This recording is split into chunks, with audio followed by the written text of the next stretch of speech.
Hello again. It's been a while since I cleaned, but I remembered the TDF is coming up and I panicked. So we have a lot of stuff to do. Um, so in the last stream, which was pretty short, I prepped these guys, and yeah, it's not a ton. It's only like probably 10, 15. But we're going to spin them, and then I think once we've finished one full bobbin, we're going to maybe focus on trying to prep as many of these as possible. Hey, Ciaro, nice to have you in. And yeah, I've tried to position things so that maybe Chuck will actually join us. Hard to say. She's very mad because she thought I was going to take a nap, which was never going to happen. But, you know, she deluded herself. And now she's like, you're not even paying attention to me. You're not lying in bed. So maybe she'll still hang out with us, though. We'll see.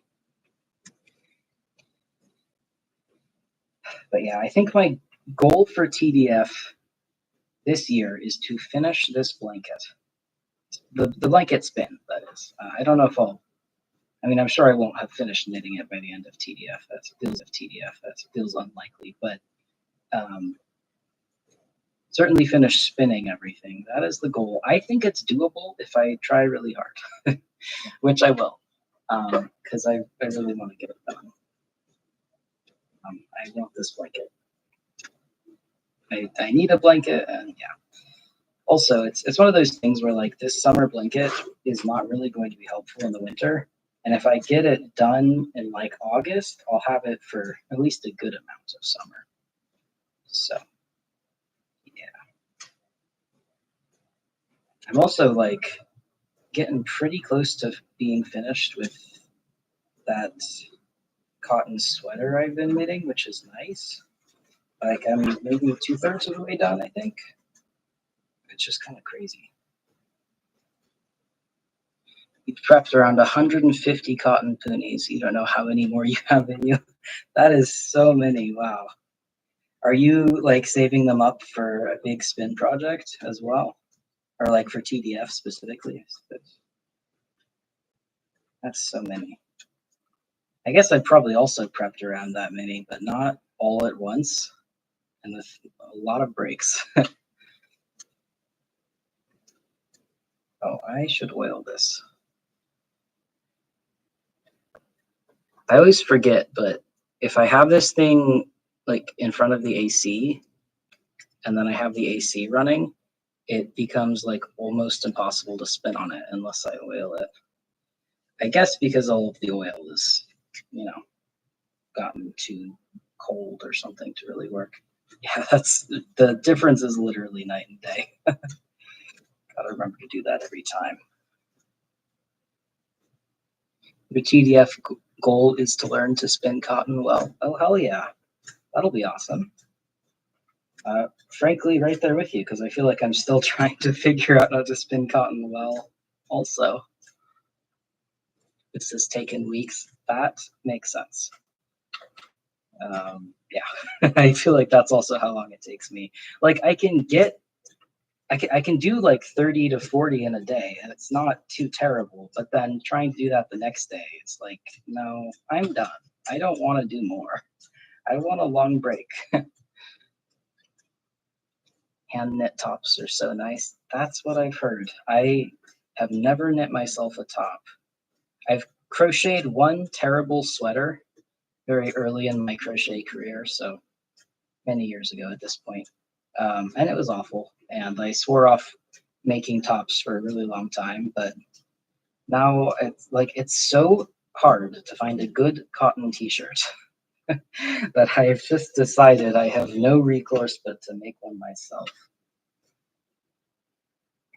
It's going to be sort of like a half sleeve sweater t-shirt thing. I don't know. I don't usually like the length of t-shirt sleeves, but I also don't want them full length for something to be worn in the summer. So yeah. But then I have a whole bunch of plans for other things, like other tops I want to make after that. Got this beautiful cotton linen blend that, or at least I think that's what it is. It feels like that to me. It was not labeled. But it's like lace weight. ish. I don't know, maybe light fingering. And I'm gonna knit a top out of that. I didn't want to do it with thin yarn first. I wanted to do it really thick yarns so that at least if I made horrible mistakes and it was unusable, I would have wasted a little bit less time. So that's my next project, and I'm really excited because I think that's going to be the nice one. The cotton T-shirt will probably also be nice, but not as nice is my guess. Exactly, you need many days of rest between carding. Yeah, and I feel like part of it is, at least for me, part of it is definitely a physical exhaustion thing, but a lot of it like is just it's repetitive. It's so repetitive and not the most interesting thing in the world. Like even back when I was doing tons of fiber prep and it wasn't too much of a strain on my body, it was still like I didn't want to do that all day. And if I did do it all day, I really didn't want to do it the next day. I wanted to spin the next day. I can definitely relate. You just bought a cotton T-shirt and it's terrible. I know. Yeah. Like even if you go to thrift stores at this point, like all of the good cotton T-shirts are gone because they're not being made anymore. So it's all just Temu or Shein plastic garbage, or cotton T-shirts that are somehow thinner than any fabric ever achieved and horribly textured, and also rips in like 2 seconds. So yeah, I'm not a fan either. You don't think you'd finish a lace weight knitted top? I mean, I don't know if I will either, but I do want to try. And I mean, the thing is, I have so much time to knit. Like, I work a full-time job, but the thing about my full-time job is that it's mostly talking to people over the phone, at least right now, and very little using my hands and mostly using my mouth to give information to people. And so I have so much time to knit that I feel like if I made it my work project, I might actually finish it. It's a stretch, but I think it is possible. So long as I can figure out what size I want clothes to be on me. I'm modeling the current sweater project after one of my favorite t-shirts, although I realized that that t-shirt is a lot less thick, obviously, than the worsted weight cotton yarn I'm using. And so I think I actually should have added maybe another inch of positive ease, perhaps. So we'll see. I was worried at the start that it would be too big, and now I'm worried it will be way too small, which that's about what I do every single time, to be honest. That's par for the course for me. But I'm a little worried because too big is fine. I mean, to a point, but too small is like I'll just have to make it into a cardigan at that point or something like that, which I really don't want to do. But that would be the only way to recover it that I can think of. Like make it into a cardigan and add button bands that are quite wide. But yeah, that's extra work that I don't really want to do. And I don't want to steek either. I'm afraid of steeking like any reasonable person, even though it looks okay. Since it's not wool and I can't felt it, I'm very afraid. Is it knit in the round? Yes, it's knit in the round. Oops, bottom up. And yeah, it's very slow going, but I've been plugging away at it for so long that I'm actually getting somewhere, shockingly. You've knitted a couple of fingering weight tops, 1 sport weight and 2 worsted. Wow, that is a lot. That's very impressive. You prefer the drape of the fingering weight tops, but they took so much longer to knit. Yeah, that checks out. And I think like the size of the top that you're making obviously must play into that massively. And I prefer tops that are quite a bit bigger than I am, so I'm going for like a men's large, which is big. It's a lot of knitting. But I also I'm a pretty fast knitter, and since I have so much time to knit, I do think it's possible. Hey Zertra, nice to see you in.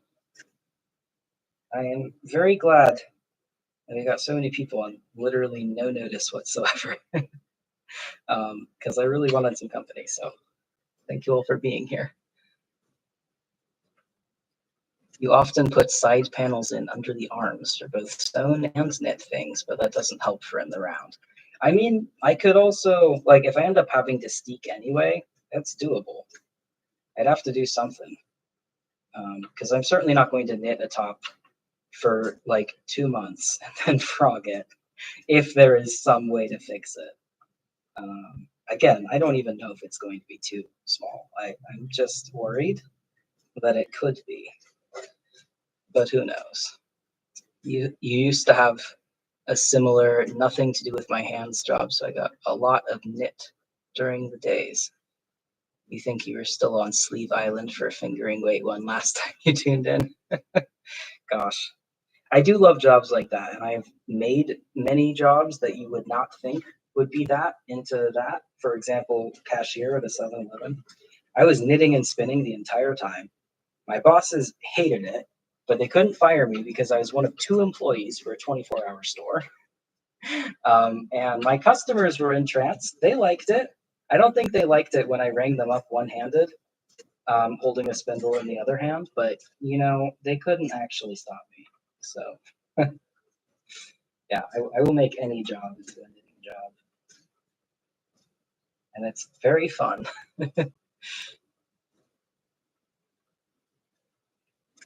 Thankfully, my boss at my current job, well, my boss doesn't give a shit. He's never around. My supervisor, though, is, I don't know if she's supportive, but she certainly does not seem to have complaints because I'm the only one who wants to do phones. And so I think in her mind, she's like, well, at least he's answering voicemails, which, yeah, I am while knitting. Honestly, I don't think I could do it if I wasn't knitting, though. Like, if somebody was like, you can't knit anymore while doing this, I'd be like, okay, put me back at the front because I'm not doing this anymore. Like, that's what makes it a good job for me, is the fact that I can do something I like doing while also doing my job. Sort of the carrot approach rather than the stick approach, you know?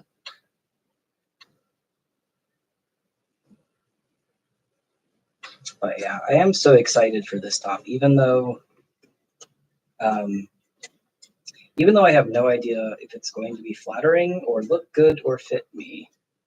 I think it's more like I want to make a top and I want to know what size is good and stuff like that. And also, like, there's quite a few things I'm doing that I don't think you would normally do while knitting a top because, you know, I'm going to be wearing it in a wheelchair mostly. And typically, when people design clothes, they design them with the idea that you'll be standing up while being looked at in it, if that makes sense, or at least they're designed to be shown standing up. And a lot of shirts do not look good when you're sitting down. And I'm always sitting down, so damn it. So I have like quite a few, got some grease on there. Oh well. I have quite a few little things that I am changing in the hopes that it will make it work better, or look better rather, in a wheelchair. We'll see. Come on, there we go. We will see. Also, so I have now dyed all 3 of the skeins from the first batch. Oh my god, there's oil like all over my hands now too. I really need to clean that thing, I guess. I mean, I don't really care in this because I'm gonna dye it, but geez. Anyway, so I dyed all 3 of those skeins, and I am even more confused than ever about how to dye cotton. Because the very first one, I just got like sort of a drab gray. I mean, first I got a really nice sort of violet color, which then turned into a drab gray as soon as I washed it. And then the other 2, I was expecting a drab gray again, and I have I have a violet. So I don't know what the fuck happened the first time because I mordanted them all exactly the same way.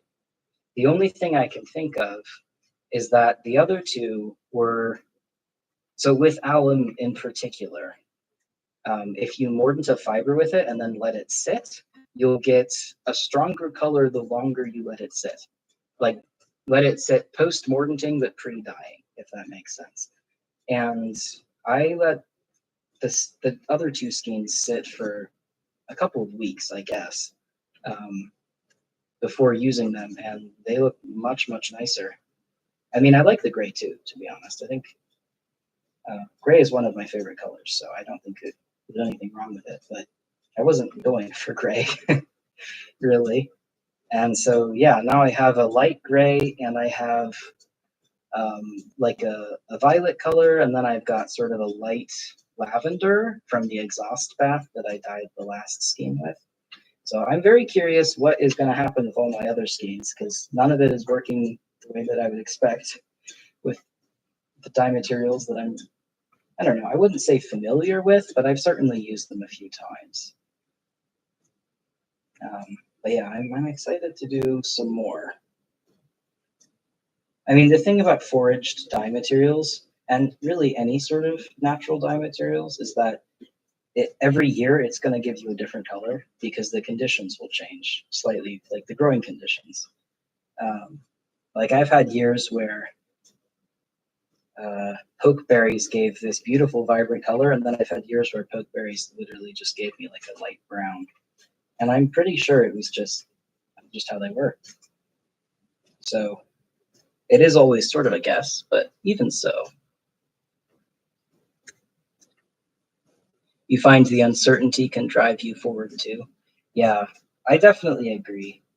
Like I like that. I like the fact that I never know what I'm gonna get, because I know what I'm gonna get with a lot of things, just not that. Does the alum damage the fiber when it sits? I hope not. I don't think so. I mean, for the most part, most mordants, unless you use way too much, are gonna be okay. It's mostly iron is the big one. Iron is going to damage your fiber even if you use it in tiny amounts and wash it out real quick. It's still going to damage it. Maybe not in a way that you will notice in your lifetime, but usually we can identify iron mordanted fibers by the fact that those are the ones that have disintegrated out of the tapestry. You know, like you'll just have sections randomly missing. Well, that's because they were mordanted with iron. But most other things don't really do that. So hopefully not, but also you never know. You caught the stream by chance. You also have a lot of delay for some reason. That's annoying. I'm sorry you're having delay, but I'm glad you stopped by. I never know how to, like, what I'm supposed to be doing to get people into the stream. I feel like most people end up here by chance, but I do appreciate it. I just wish I knew how to actually do this correctly. But also, I feel like I enjoy myself, so who really cares? Either way. This is going faster than I thought it might. I haven't spun in a while. Like, I don't spin off stream at this point ever. If I feel like spinning, I'm also going to stream it. But I guess I'm just used to, like, I don't know, knitting is a hell of a lot slower. So I'm just used to the slowness of that, of like, you know, you work on it for an hour and then you look down and it's like, oh, there's a slight difference. Whereas this, I've been spinning for 20 minutes, not even, and there's a distinct difference, which is very nice.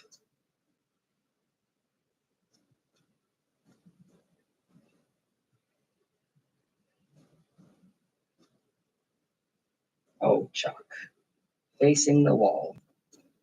She's in the corner looking like a sad orca whale, as she often does.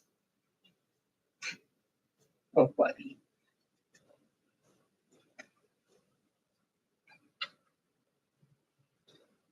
You also, you thought to be done with spinning for tonight since it's so hot, but you know what? You'll get your spindle. Nice. It's incredibly hot here as well. It was 95 degrees Fahrenheit when I was going home, and I apologize for not remembering what that is in Celsius, but in my defense, it did melt my brain. Thankfully, it's a very dry heat, so I can tolerate dry heat much better because I'm from a deserty area, so it's not too hard, but yeah, that doesn't mean I enjoy it, especially when it was literally cold and rainy all week, and then the last couple days been insanely hot. The weather here is so weird. I don't get it. I know some of it is climate change, but a lot of it just seems to be like that is the weather here, and I don't like it. it's not my favorite, that's for sure. Well packed. She is. She does love to pack herself in boxes. I have like 5 or 6 boxes in my tiny little apartment for her because her favorite thing is packing herself into a box and staring at me while sitting in the box. You're too tired for spinning? Very fair. Spinning is definitely a lot of work sometimes. Like I've had spins where it felt easy, but most of them, like both mentally and physically, it's a lot of work. Oh, never mind. I have a drink that I'm supposed to be drinking.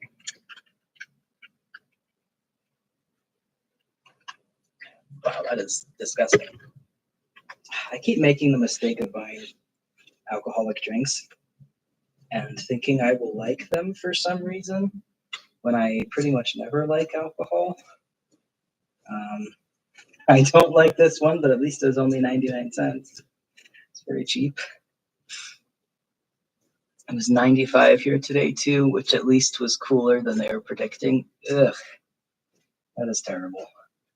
I mean, I'm glad it wasn't hotter, but yeah, 95 is no fun. 95 makes 35 Celsius. Oh geez, yeah, that is hot.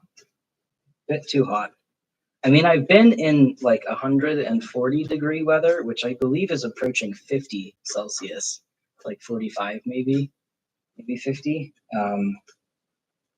maybe more than that. And it's so bad, but it's also, it's livable. It's just so bad. So this is nothing compared to that, but also it still sucks. It's still way too hot. At least it'll go away soon. It's pretty average for here for this time of year. Fair enough. This would be a pretty cool summer day where I grew up, to be honest. But also, it's like if you've been, baked every time you go outside for the last 6 months already, it's kind of different. You're used to it already. For me, there's always quite a long adjustment period. Like I need about a month to go from hot weather to cold weather and vice versa, or I get very unhappy and uncomfortable because my body just seems to need a while to get used to something. And the weather here is like hot, then cold, then hot, then cold. So it's never consistent enough for me to get used to anything. So I'm always either too cold or too hot. It's very weird. Thankfully, layers exist, and so do really nice linen jackets, which I have one of. So there's that. It helps. You're still at 84F at home right now, waiting for the time just after dawn when it gets cool. I've done a lot of that too.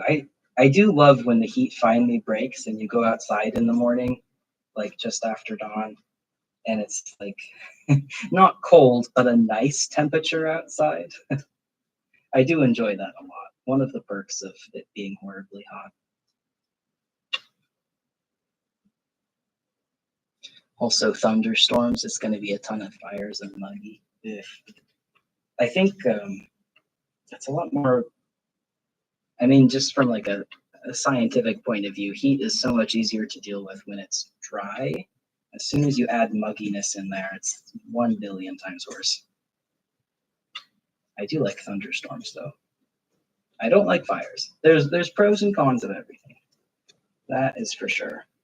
I don't think we've had any fires near me so far, um, which I'm very thankful for because I don't enjoy fires at all, and also the ecological damage is pretty profound, and also the damage to people can also be quite profound.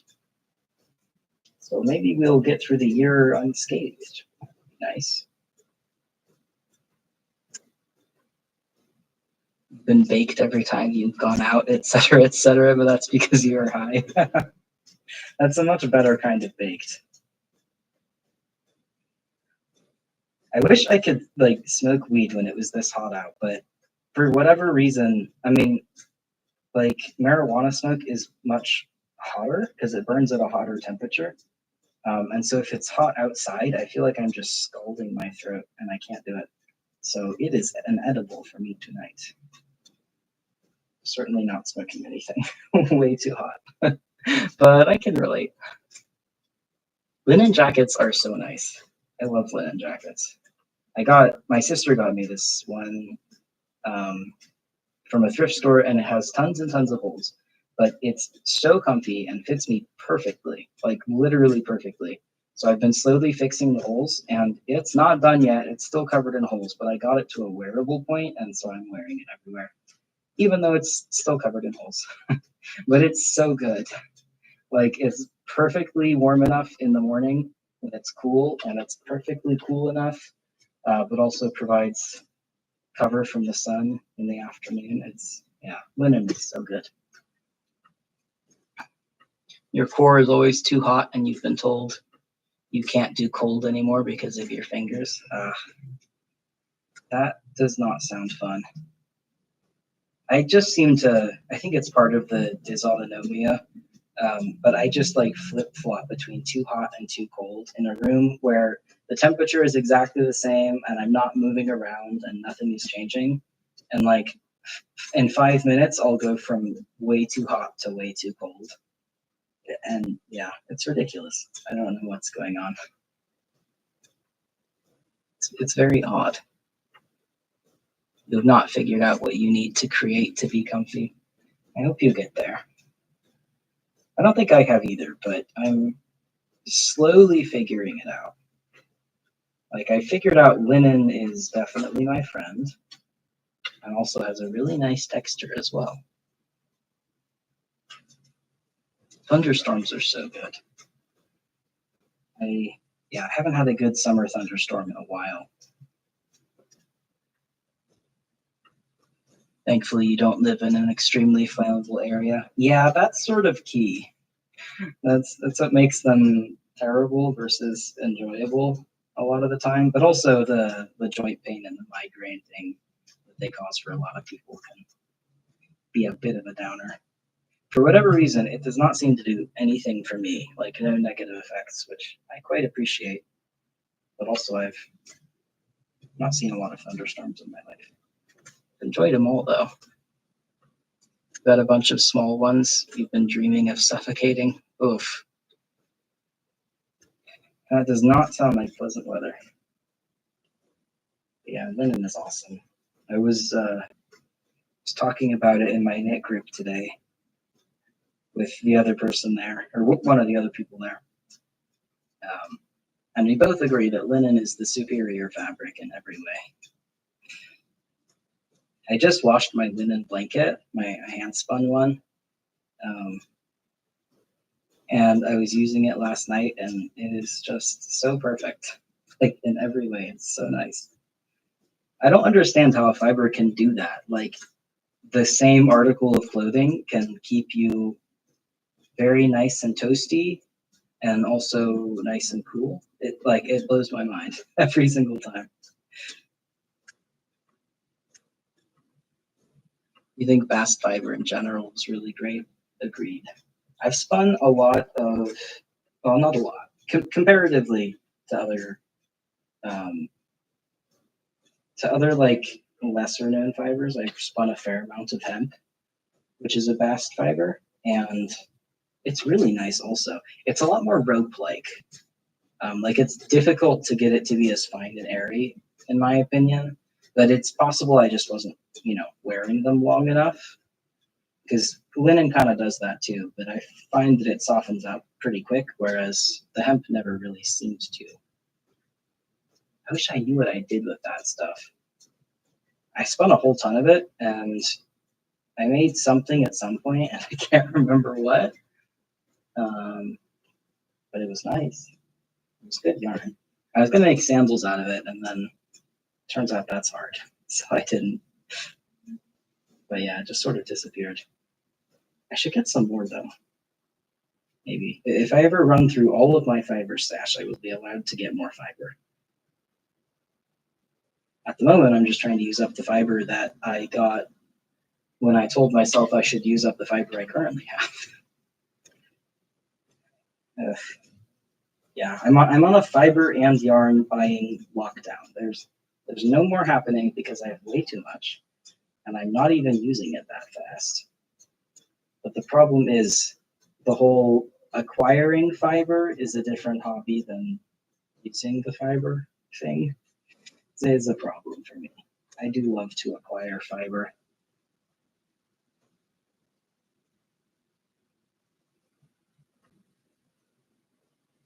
Your linen is pretty ropey. I feel like the big thing is just wearing it in. Like, however it is that you do that, wearing it in makes such a difference. Even if it takes quite a while and a lot of washes, like that is what will make it good. But maybe you need a lot more of it with hemp. I'm not sure.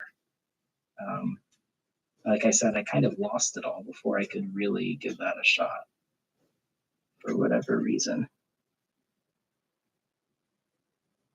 You never tried to spin hemp, but you want to? You should. I feel like, honestly, I think it's easier to spin than linen is. It's a lot more forgiving for whatever reason, or at least that was my experience. And especially if you're not quite comfortable with flax, it's great. It's sort of like a great interim because learning how to spin hemp helps a lot with learning how to spin flax because they're quite similar, but this is just sort of an easy mode. I think if I hadn't spun all that hemp, I would have had a much harder time learning to spin flax. Pretty sure.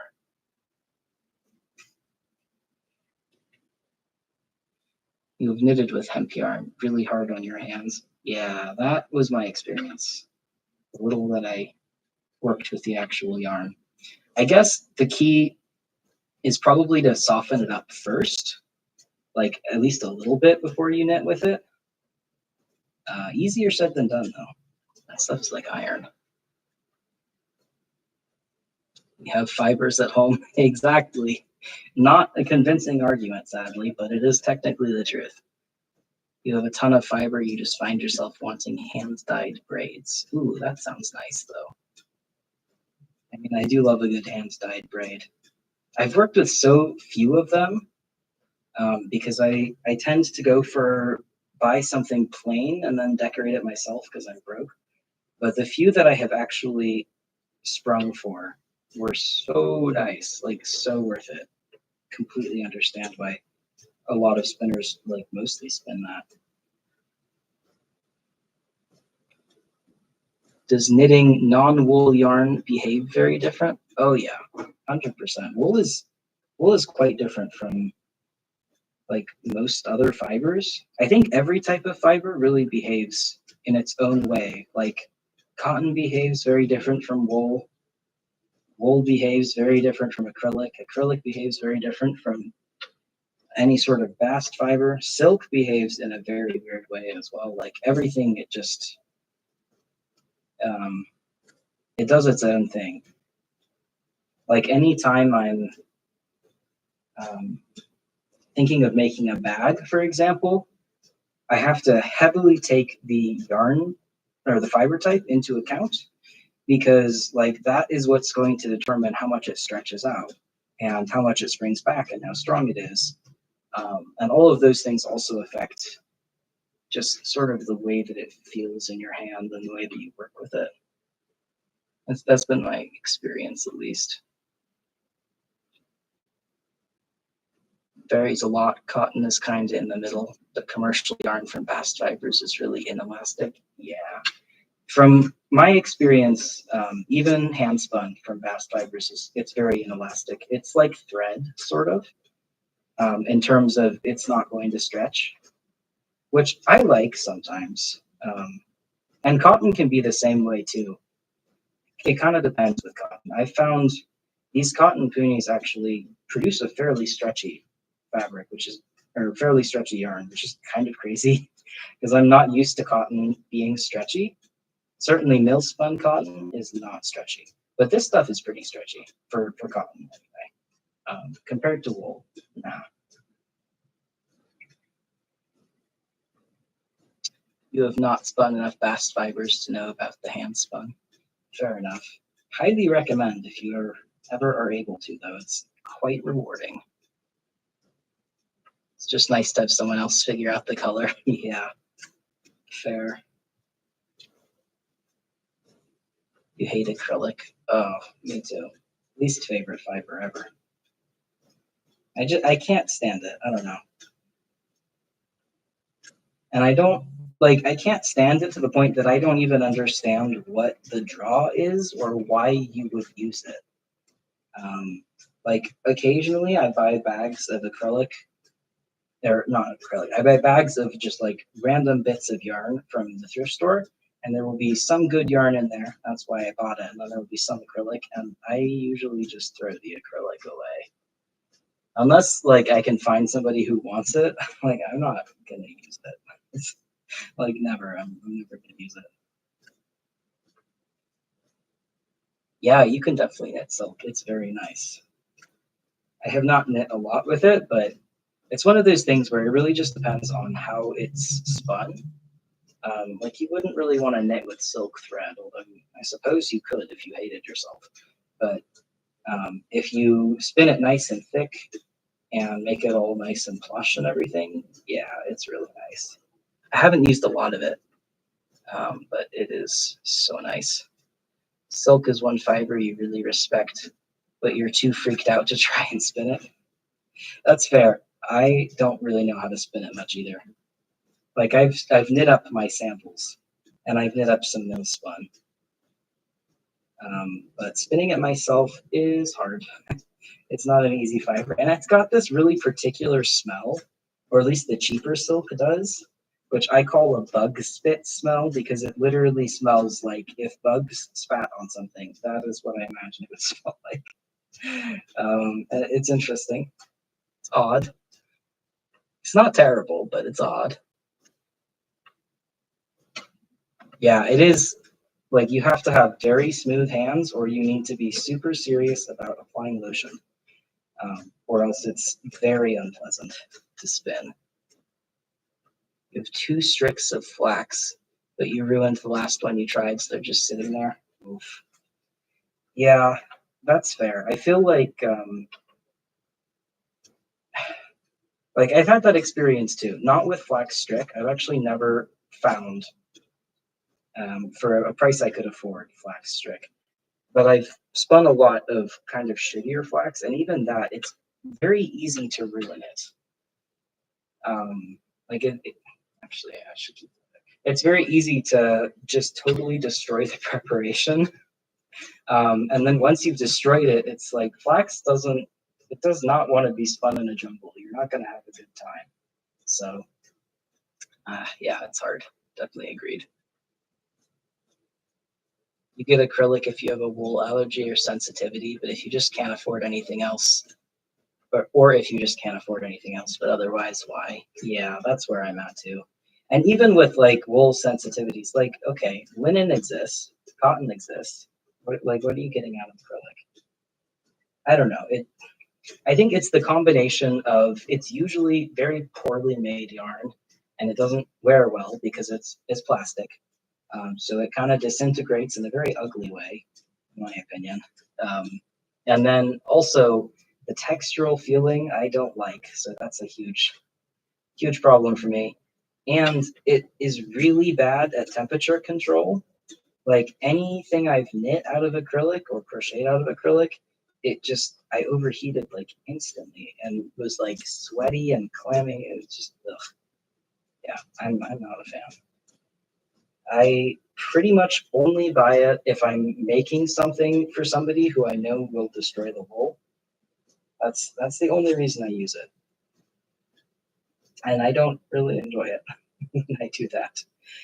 I think that's a pretty big reason as to why I don't tend to make things for people who I think will destroy wool. It's like I don't like working with stuff that isn't natural fibers.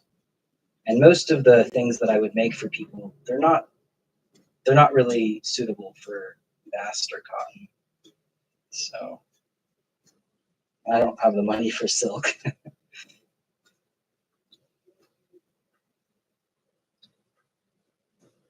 Some people live where it gets really cold and need something fluffy though. Yeah, fair enough. That's why I use fur, if I'm being honest. I don't know. I mean, everybody is certainly allowed to have their own tastes. It's just that is the only fiber that destroys the environment, though. Like that's my big thing overall. If it were just that I didn't like it, I would leave it as a matter of taste. But because it is also very much destroying the environment, I do judge a bit. Usually not to people's faces. Actually, I don't think I ever to anybody's face. Just internally.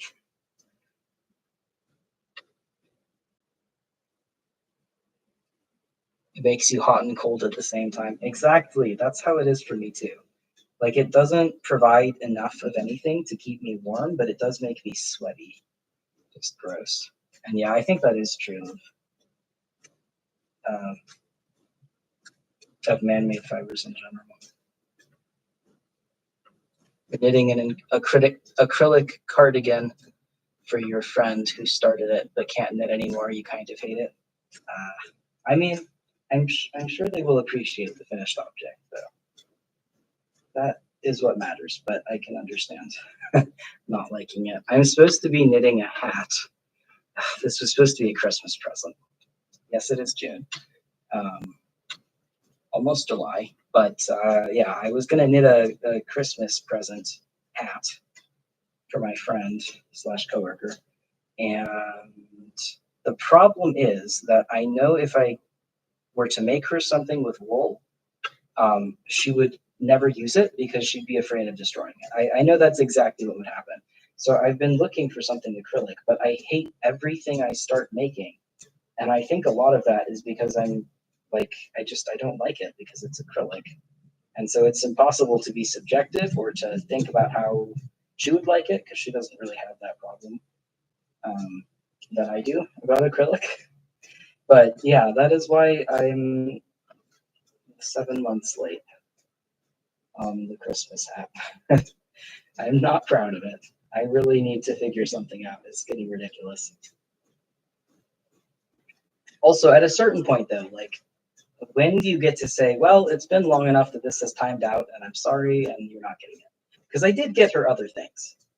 I just also very foolishly told her I'd make her a hat, and now here we are. That's why you should never ever tell somebody you're making them something, or at least this is my philosophy. You should never tell somebody you're making them something. You can tell them when it's done, because that way, if you don't finish it, it won't hang over your head for the rest of your life. Unfortunately, easier said than done, in my opinion. You thought I meant next Christmas? No. No. I'm not the kind of responsible person who starts knitting Christmas gifts or New Year's gifts, in my case, usually in July. I am the kind of person who does not do that. And actually, to be honest, for most people, I buy them gifts. Because, like, yes, I could knit them something, but I find that most people don't like, they will appreciate a hand knit hat and a store bought hat the same amount. And so, why on earth would I knit them a hat? Like, not in a mean way, but why would I spend all of the time and money, like about as much money as it costs to buy the yarn for the hat, and then way more time to knit it when I could just buy them something I think they'd like more. So yeah. But in this case, she also knit in the past, and so I think she would appreciate the effort, but I also know she does not know how to wash wool. Yeah, I did this to myself entirely, but here I am.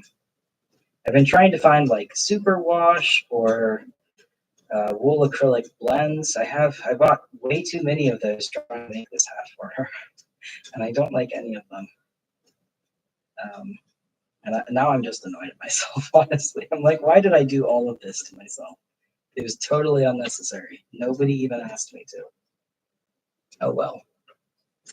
Oh well. But hopefully at some point I'll finish it. Either that or it'll just go on the terrifyingly high pile of, unfinished projects I promised to make for somebody. There's a lot. There's way too many. I used to be a lot more easily like coerced into knitting things. That's not the right way to put it, but I don't know how else. Into saying I would knit things for people, rather. And I didn't ever enjoy it, though. It took me a long time to realize that I don't like knitting for other people. It's just much more stressful. I'd much rather knit for myself. Because then I don't have to think about other people's expectations or preferences. So it takes the social guessing game component out of it. And why would I want the social guessing game component in my knitting? But it took me a long time to realize that. And I have some regrets. But now I know. And I'm also still doing it, even though I know not to promise to make things for people. I still am doing it. Maybe one day I'll stop.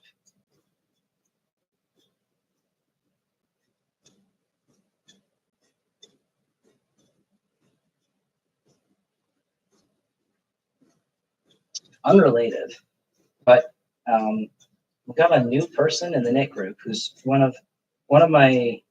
I guess he's not actually really my coworker anymore because he moved to a different department. But he's in the same building, so maybe. He was one of my buddies, and he wanted to learn how to knit and crochet, and so I don't know. I did not have the right size yarn. I was very wrong in thinking that I had the right size yarn. I had like sport weight at best, so I feel bad about that for him. But he is learning to knit on sport weight. He was a very good sport about it too, no pun intended. And I'm very excited because I feel like he'd be if he keeps coming back to knit group, that'll be awesome. He's got the right kind of vibes, which is chill yet loves to complain. That's the knit group vibes that we've got going on already. So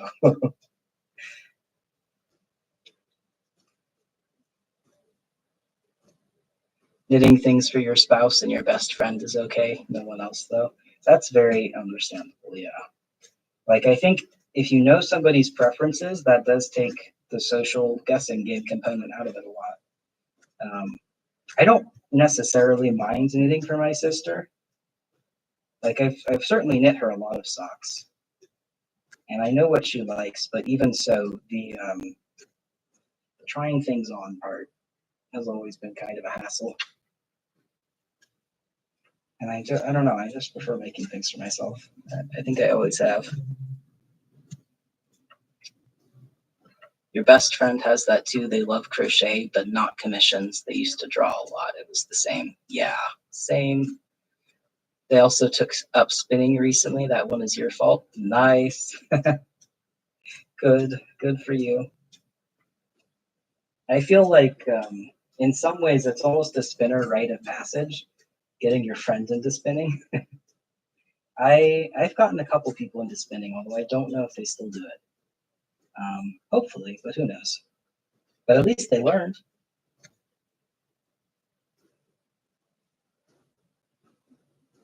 It's great that I have a cool person in that group. Yeah. The original, well, not original, but the other couple people who are regulars are also very cool. I love all the people in my knit group. Um, it's nice because I have not had good experiences at like knit nights or anything like that at all. I've had really bad experiences actually.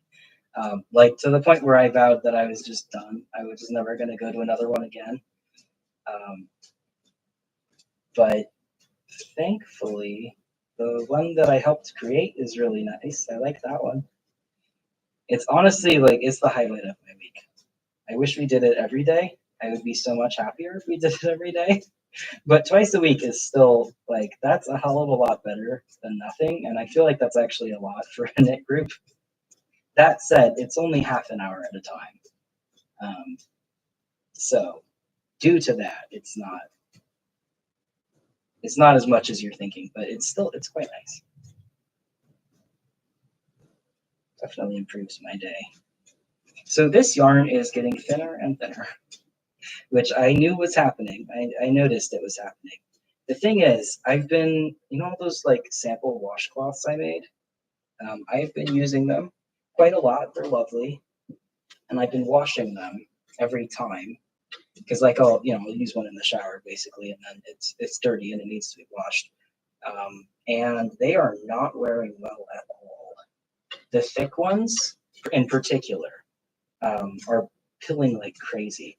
I think part of that is because I knit it at a tight gauge, and I have found that stuff knit at a tight gauge tends to pill more than stuff knit at a very loose gauge. And I don't think it's that it stops, like, I don't think a loose gauge makes things not pill necessarily, but rather I think when something is knit at a loose gauge, the pills come off in the wash, but they don't if it's knit at a tight gauge. They're much more enmeshed. And so the fiber loss is happening either way, but in one case it's going to look ratty and kind of terrible after a handful of washes, and in another case it's going to look fine. So I have not really been trying to spin this very thick. And the other thing is all of my favorite summer blankets are worsted weight or thinner. So I don't know why I thought super bulky or bulky even was what I needed, but yeah, we're going for a 3-ply worsted weight at this point, and this might even be thinner than that, which is not my intention, but here we are. It's okay though. I mean, it's gonna work either way. It's gonna be nice either way. So you got your spouse to spin a bit, but they're not super into it and keep stopping. Ah, that's too bad. I try not to get invested when I'm trying to teach people knitting or spinning or whatever, because I'll get sad if they don't do it if I'm invested. Even though it's like, this is my thing. It doesn't have to be everybody's thing. But what if it was, though? What if everyone did it?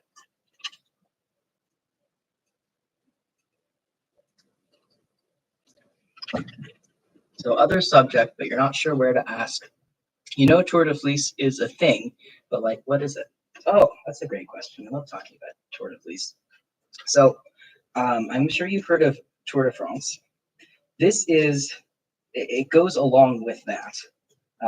Basically, they're spinning wheels on bicycles, and we are spinning wheels on spindle whorls or spinning wheels or whatever, right? And so the idea is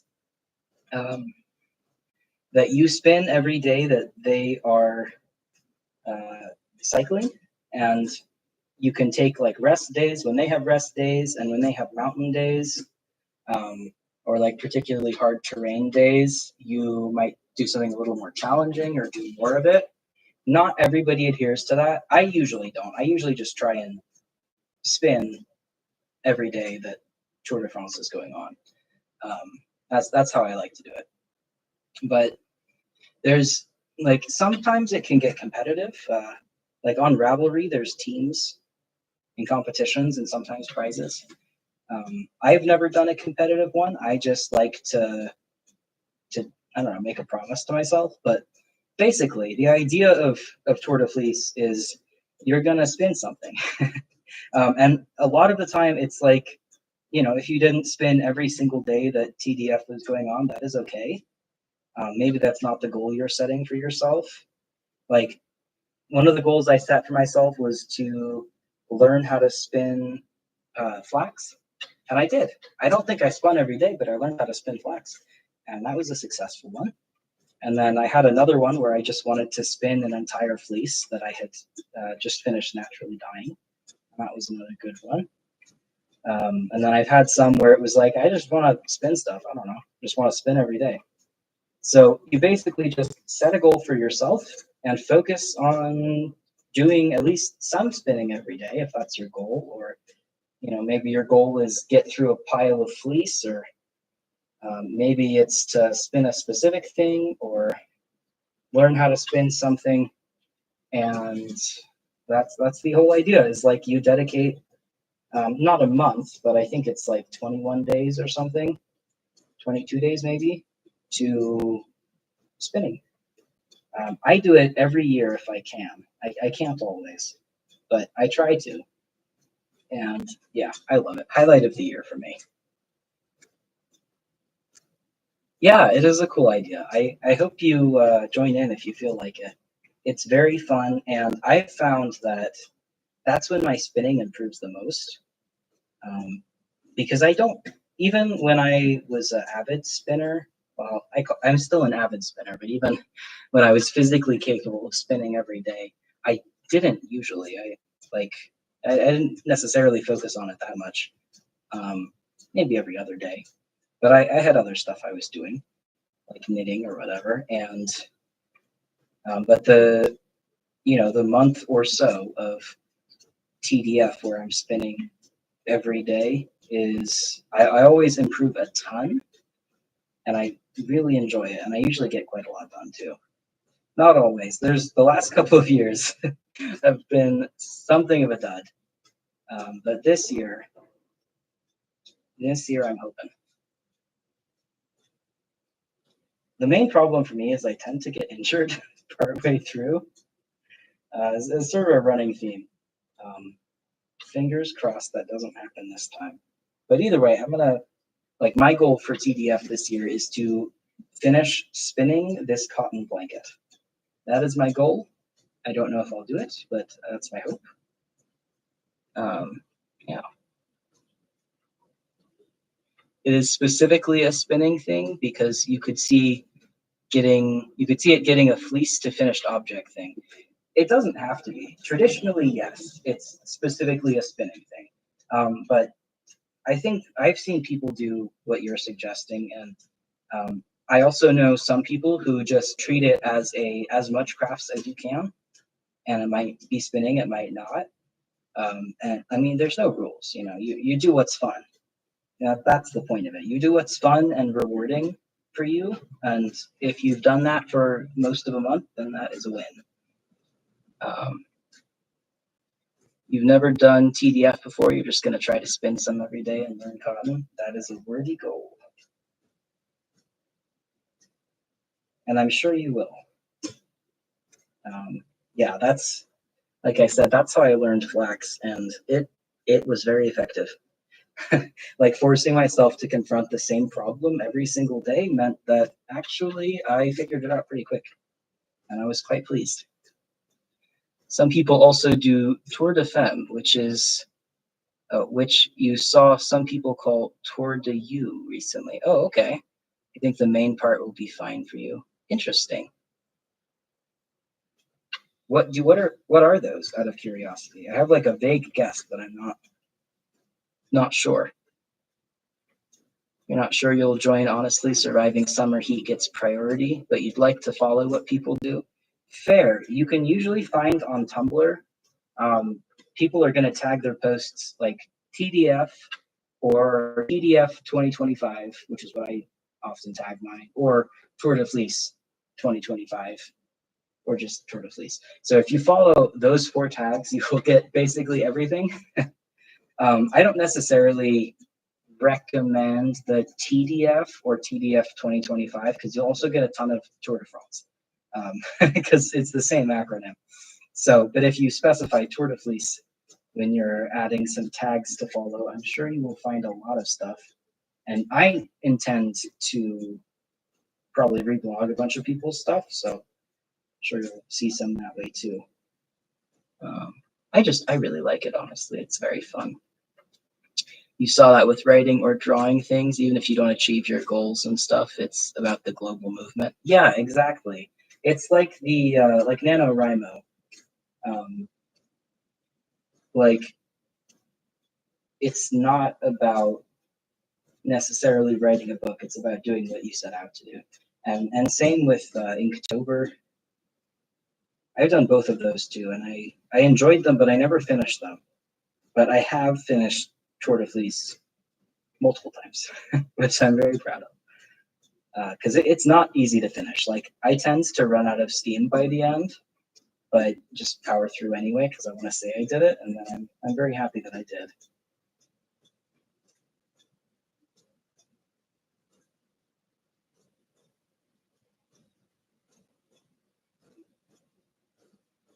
So yeah, the goal this year is I need to spin about 700 more yards of 3-ply cotton yarn. And I also need to prep that amount in poonies. So one of my plans for the next couple of days leading up to TDF is fiber prep. I want to just make a whole big bunch of poonies, as many as I can, so that I can kind of get a running start, on the spinning. And I don't know if I'll necessarily do that on stream or not. It probably just depends on my social battery for the next couple of days. But I will be preparing a whole bunch, and if I have the energy to stream, I'll do it. Oh, it broke. But yeah, that's the plan. And then when TDF arrives, I will be TDFing. It's like a long holiday for me, if I'm being honest. I don't really celebrate holidays. Like the only one I celebrate is New Year's, honestly. Oh no, where'd the end go?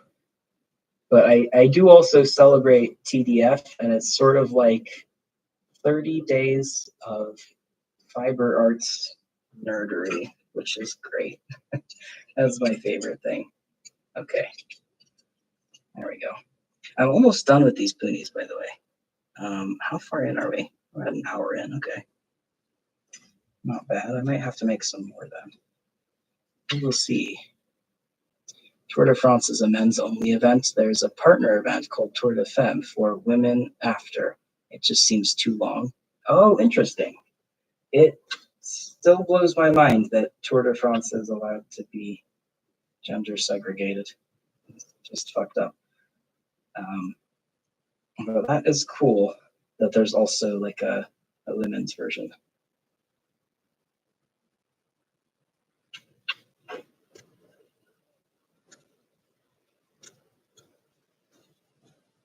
But that is also a very large amount of biking and watching people bike. To be honest, I have no actual interest in Tour de France. I mean, I theoretically know how to ride a bike. I did when I was younger, but I don't know. I don't really care about it, but I do love Tour de Fleece.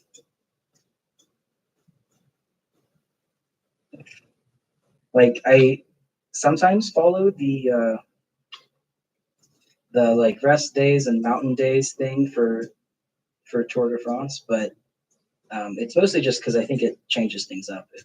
I've never actually watched it, aside from a couple of clips at like a diner or something. It's not really my thing. Same, you never got into bikes? Yeah. I liked running too much. Like, I just strongly preferred going for a jog over going for a bike ride. So I don't know. And also, I don't find most sports interesting to watch, kind of just hockey. Okay? I don't think I've ever enjoyed watching any other sport other than hockey. And I played hockey, so that's probably why I enjoyed watching it. I guess I do enjoy, like, in the Olympics, watching the runners, but it's over pretty fast. I think if people were running for as long as a hockey game went on, which is several hours, I would lose interest pretty quickly. But hockey sort of draws you in, or at least it draws me in. Obviously, it's not everybody's thing.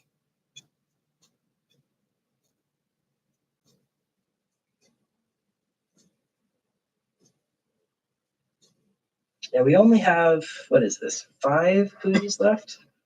Those took a while to spin, though. It took like an hour to spin, which tells me I am spinning these super thin, which yeah, I don't know, mixed feelings.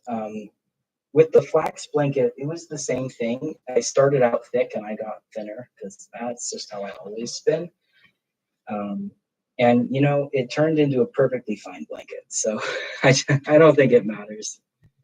Consistency matters so much less than you'd think. And I know that because I never spin consistently. Like, not ever. You don't think you've ever watched it, but it's an event.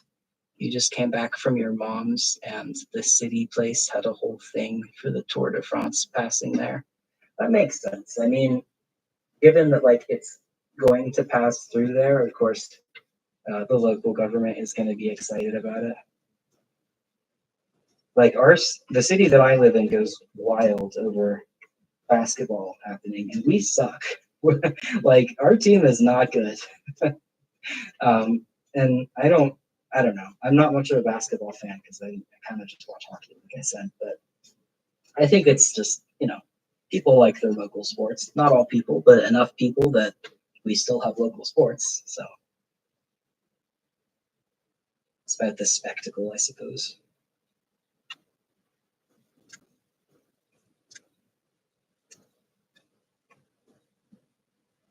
You have no interest in sports, but you picked up this stuff from spinners. Fair. I don't think I have much interest in sports now. I haven't watched hockey in several years. So I'm not much of a sports person either at this point. I do fondly remember hockey. But I don't know, like I was in PE, physical education. We did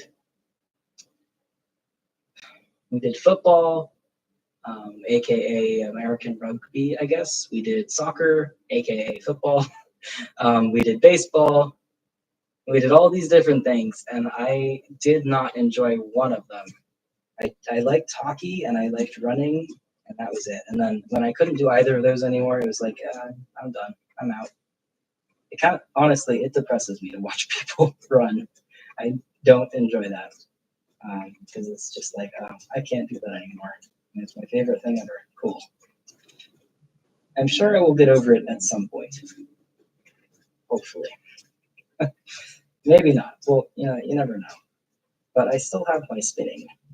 That's the other thing is like, I got into fiber arts because I stopped being able to do sports when I was a teenager. And I was losing my mind. I was having a very bad time. I was losing my mind and not having a way to get out my nervous energy was literally like driving me insane and to destruction and self-destruction. And I got into crochet first and then knitting, and it was like a switch flipped in my brain. And I realized, hang on, I should have been doing this whole time, and I should probably do this forever because it's the best thing on earth. And I have not changed my tune. In the decade or so that I've been doing this stuff, I just love it more and more as time goes on. So I think, like, I don't know, would I trade running for fiber arts? Like, that's not how it works really, but yeah, probably. Fiber arts is a lot more rewarding to me.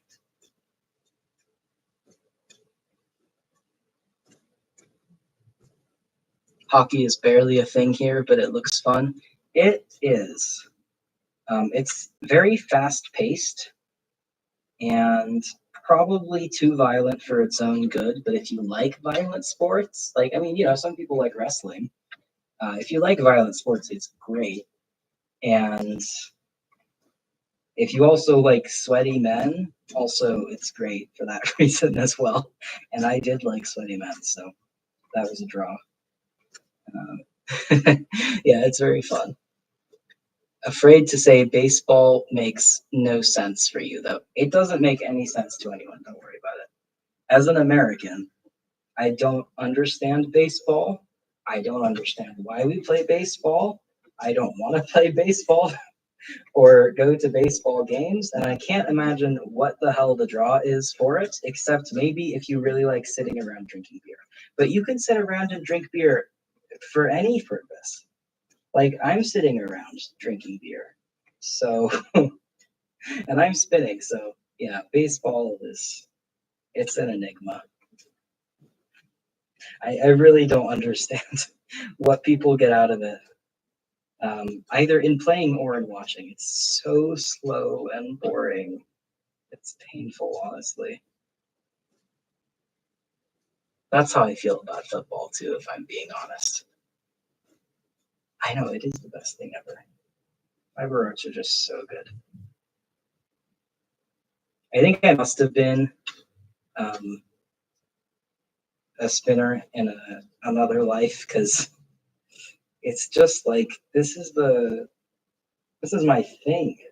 I can't believe there was ever a time when I wasn't spinning. That said, I'm doing a really good job of fucking this up repeatedly. Come on. Okay, here's. I make this mistake a lot where I keep trying to fix something and it builds up more and more twist as I do it. And then because it has so much twist, the fibers aren't sticking out enough to grab onto new fibers anymore. And it's just like a self-fulfilling prophecy of it getting worse and worse. And you just have to untwist the fibers to fix it. But I often don't remember that, like until it's been a while. You think humans evolved to make and play with string as much as we evolved to run? For sure, like 100%. We've spent so long doing things with string that I feel like it is an innate part of being a human, even though it's not something that most people do these days. You know, large parts of people in some countries, but where I'm from, almost nobody, which is just too bad. But even so, I think it's one of those things that is innate nonetheless.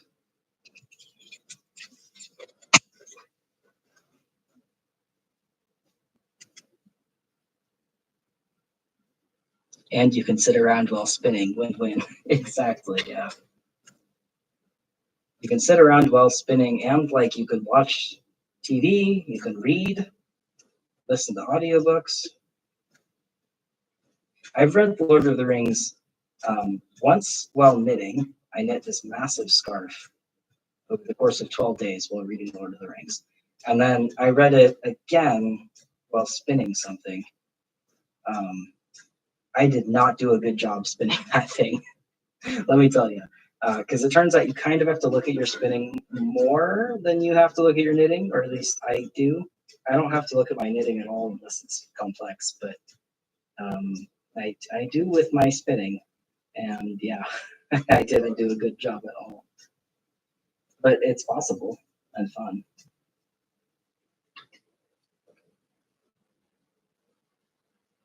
You still try to do that where you fight the twist while adding more. Yeah. I mean, I think it's one of those things where like you don't think about it. And so you don't realize like, oh, this is actually the exact opposite of what would be helpful in this situation. Or at least that's what happens with me. I don't think. I'm just annoyed, like, I have to fix this. Whereas if I just stop to think for like 2 seconds, I can probably fix it quite competently instead of breaking it many times in a row. Maybe one day I'll learn. You never know. It's possible. Oh, hello, Chuck. He's watching, judging, pondering, even.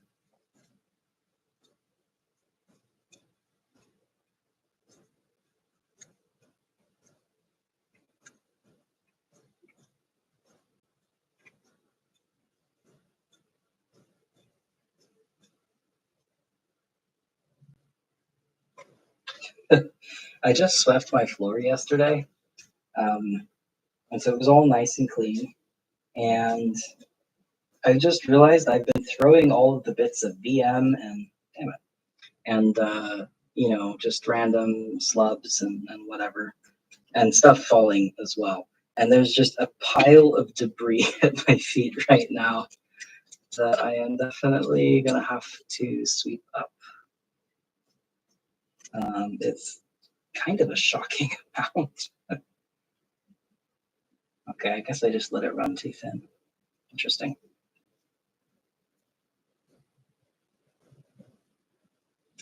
The other thing that usually does not help is I don't remember to decrease the take up. I mean, not relevant if you're using a spindle, because that's thankfully in your control. But with a spinning wheel, you usually want to remember to decrease the take up while trying to fix issues, because that way you're not putting stress on what is already sort of a damaged section of fiber. But that doesn't mean I remember to do it.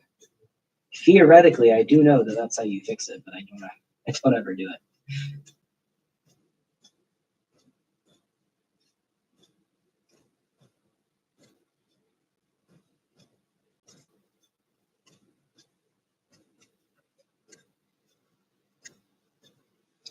You're in the US, you have been to one baseball game. It was for a corporate event when you were an intern. You were 19 and your boss bought you illegal beers, so it was fine.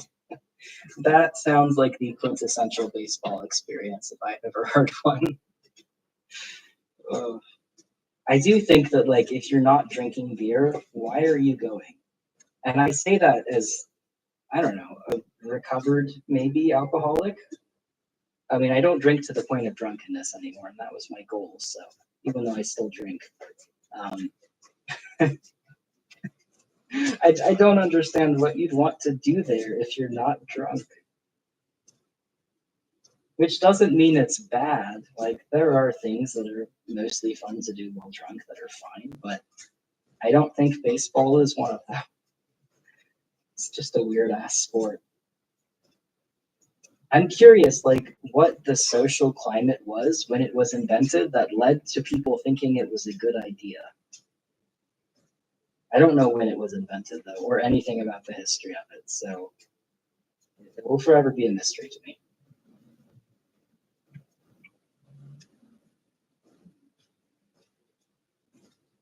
Same with football, if I'm being honest. I mean, I don't know. It doesn't make any sense to me. And there's so much stopping and starting so that people can run for like 0.5 seconds that I just, like, I don't understand the appeal at all. Whereas with hockey, it's like you'll get that occasionally, but for the most part, there's going to be like 5+ minutes of just flat out sprinting on ice and body checking people and fighting for the puck. And, with the occasional referee interruption. Um, it's just a lot more interesting to me. I don't know. Obviously, I'm biased. I don't claim to be unbiased about it. Mostly your thing is that a bat looks like a very unpractical tool to hit a ball. Well, actually, in my experience, it's quite good at hitting a ball. It's the rest of it. I don't know. Like, you can hit a ball very far, and it's quite satisfying with a bat. That is the one thing that I found baseball had going for it, in my humble opinion. But then it's like the innings. I don't understand that. I don't understand the strikes thing, and also it's hard to hit. Like, when you do actually manage to time it correctly, it goes very far. It's very fun. But that was so hard to do. I'm pretty sure part of that is because I have very bad depth perception and always have, which cannot possibly help. But, like, I don't know.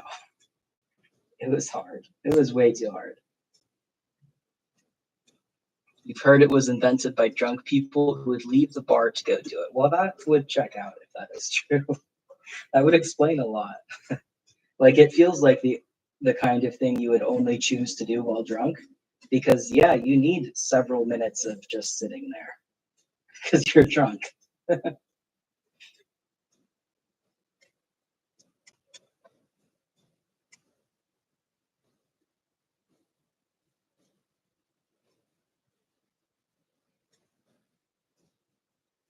This is actually getting pretty full. Like this thing was almost empty when we started. I think I had done one round, like I'd done each of the hooks a little bit, and that was it. And now we're like 2/3 to 3/4 of the way full. So that's actually like a ton of work all done at once. So I'm very happy about that. Of course, we need to spend 9 more bobbins full, I think, to get this done, and that's not taking shrinkage into account. So really, probably more like 12, although I don't think that's happening. I have a feeling that if I do hit 9, I'm gonna be like, okay, I did it. I'm done. Please stop. Like, it's not that I dislike spinning cotton. I quite enjoy it. I know I'm going to get very sick of spinning white cotton. And I already tried dyeing it first, and that didn't work. So this is my lot until I finish it.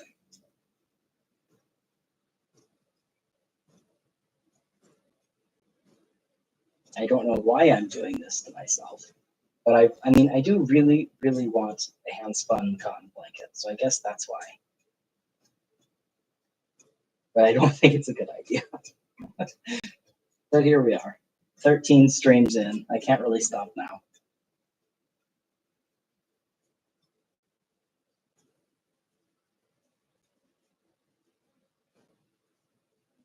Sounds like the spirit persisted. Yeah, that is accurate.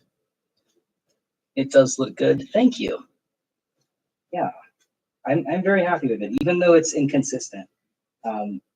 Or at least it's inconsistent compared to the others. I feel like this bit that I've spun today is actually pretty consistently the same width.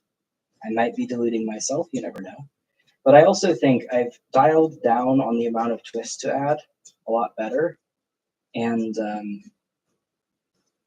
I also think I don't have cotton long draw down by any means. I'm sure I need a lot more practice, but I I do feel comfortable doing it now. And it's quite fun. And very fast too. It's so much faster than traditional drafting. I wouldn't have guessed. For whatever reason, I just sort of assumed if long draw was anything, it would be slower, but that is not true. It's much faster. Very satisfying.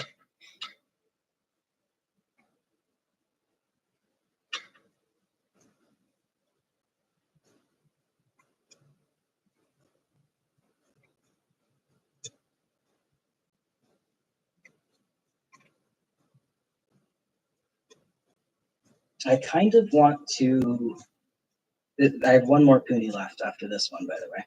I kind of want to card enough to finish off this bobbin today, and then card as many punis as I can until TDF starts, and then get back to spinning when TDF starts. I kind of want to do that. I don't know if I will. For one thing, I don't remember what day TDF starts on, but I'm pretty sure it's not July 1st. I think it's a couple days into July. And I don't know if I have that many days of continuous puni making in me. As we've already discussed, it's not necessarily the best thing to do. I think I can force myself to do it though.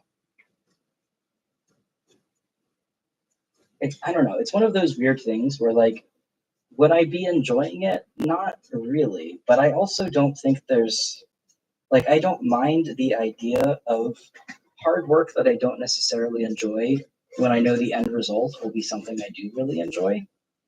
And when it comes to fiber arts, I'm more willing to put in hard work that I don't think I'll enjoy than most other things. And because I will enjoy it to an extent.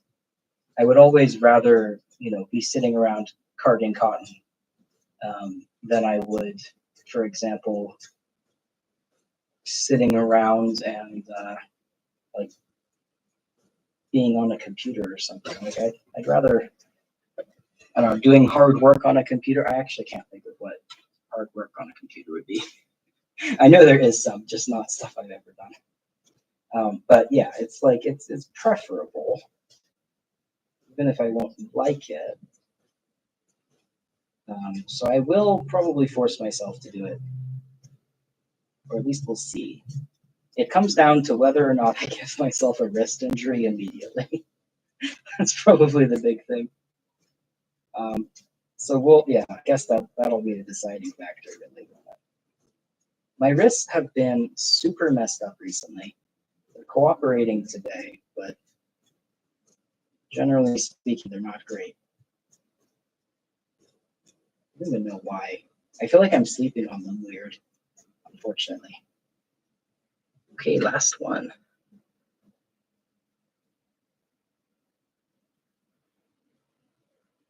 It is faster and you love woolen spun wool.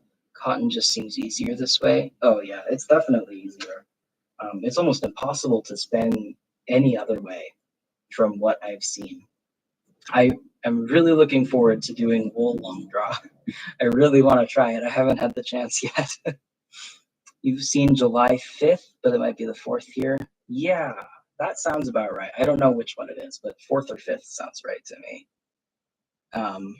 I mean, I'm sure I'll just Google it sooner or later, because it's whatever day Tour de France starts on. So that's Googleable information for sure. Better than watching a baseball game. Yeah, yes, I would much rather watch myself card cotton boonies than I would watch a baseball game, like a million times over. Injuries are also not great for spinning. Yep, yeah, sort of the death of spinning. That's always what gets me for TDF. Like if I don't finish it, it's because I managed to injure myself. Shockingly. Oh, Chuck. Sleeping in the box. What a guy. She looks very woe-betide and perhaps even sleepy. Who could say? I haven't even given her nightly fish yet.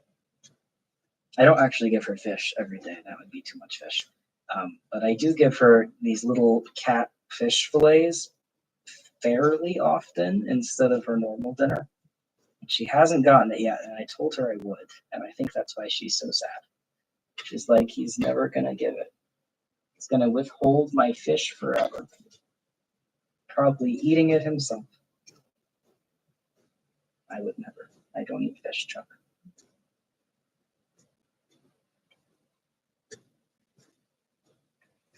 Tour de France starts on the 5th, but if you're in sync, that will be the 4th in the US. That makes sense. Yes. So cool. I guess I will probably do it on the 4th then, because I'd rather start it sooner than later so that I have less time building up cotton poonies to card. And then like once TDF has started, I'm just going to card as I go as soon as I run out. But I find that I do better if I get sort of a running start on it. That usually works better for me. So that's what we're going to do this time. And I hopefully am going to stream every day except for the rest days and just get her done. Except maybe the 12th. I am going to a wedding on the 12th. I kind of forgot about that. But other than that,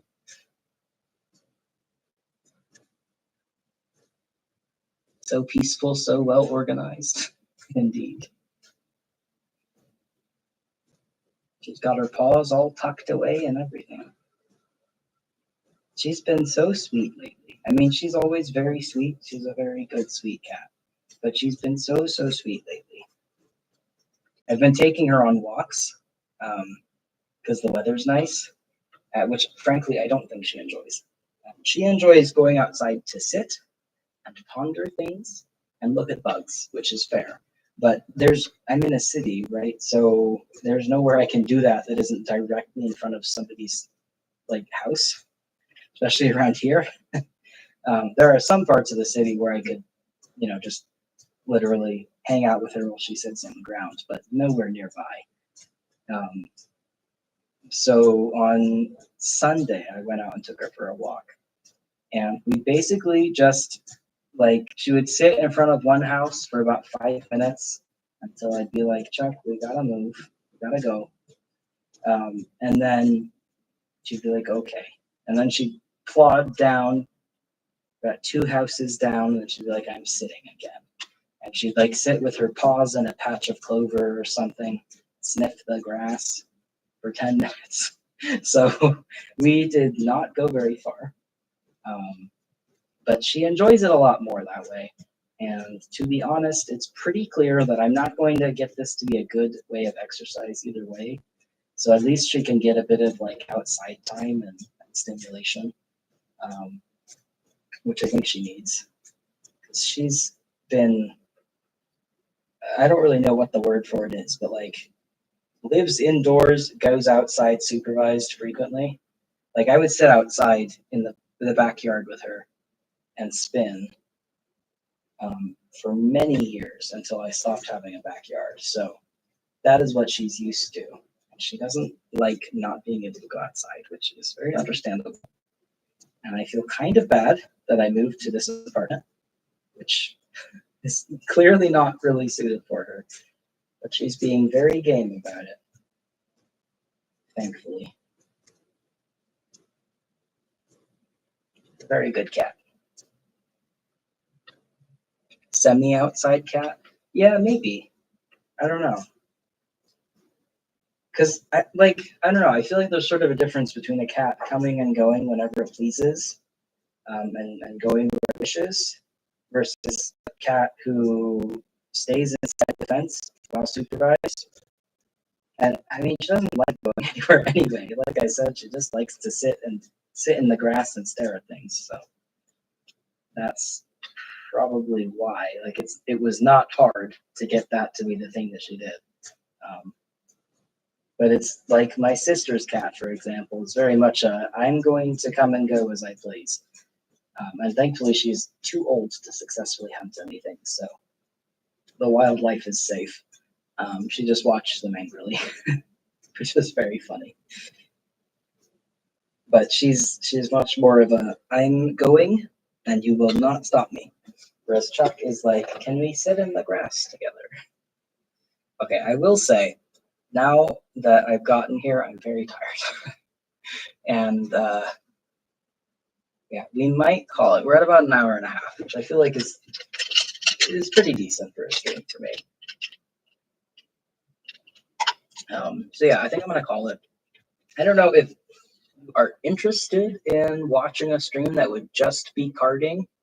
My main issue is that I will need to run my air filter when I do that, and it's quite loud if I'm near it, which I need to be for it to be effective. Because I need it to sort of pick up the cotton fibers out of the air while I'm carding, because otherwise it becomes very hard to breathe very quickly. And it's loud, so I don't know if you would even be able to hear me. So I think I need to test that. But if it is possible for me to be heard well enough over the sound of the air filter, I don't know if you guys are interested. You'd be down for hanging out while I card. It could be worth a try. All right, I'll see what I can do. And thanks for the input. I appreciate it. You'd be interested, but unsure you'll be here anyway through the heat wave. Energy varies. Incredibly fair. Definitely important to take care of yourself. When the weather is this insane. All right. Well, thank you for hanging out. This was a good stream. I got so much done. Chuck is not even trying to bite me yet, so that's good. Yeah, I hope you both have a good night. Thank you so much for hanging out on stream. It's very fun as always.